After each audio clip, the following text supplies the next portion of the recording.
আসলে ট্যাপ টেনিসের ইতিহাস হলো যে আজকে দেখবেন যে সারা পৃথিবীতে যে ক্রিকেট খেলা এত জনপ্রিয়, বিশেষ করে আমাদের বাংলাদেশেও যারা দামি প্লেয়ার আছেন, যারা ভালো খেলেন, তারা একটা সময় ট্যাপ টেনিস খেলতেন। কিন্তু ট্যাপ টেনিস খেলাটার আসলে ওরকম কোনো বড় কোনো আসর বা যারা ভালো খেলেন, আসলে তো বাংলাদেশের প্রেক্ষাপট নিয়ে অনেক কিছু বলতে হয়, বলার কোনো এই মুহূর্তে আমি মনে করছে না যে বলার জন্য যথেষ্ট সময় আছে। তারপরে বলি, যারা ভালো খেলেন তাদেরকে একটা প্ল্যাটফর্মে নিয়ে আসার জন্যই আমাদের এই ট্যাপ টেনিসের বিপিএল এর আয়োজন করেছে।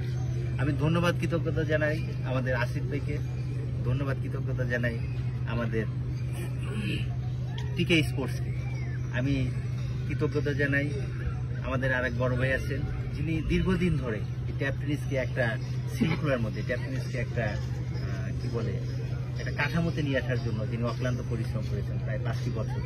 উনি চেষ্টা করেছেন যে এই খেলাটাকে একটা প্ল্যাটফর্মে নিয়ে আসতে। বাংলাদেশে বিভিন্ন আনাচে কানাচে থেকে যে সকল ভালো খেলোয়াড় আছে তারা ট্যাপ বলতে শুরু করলে একটা সময় বাংলাদেশে হয়ে গেল বিশ্বের দরবারে।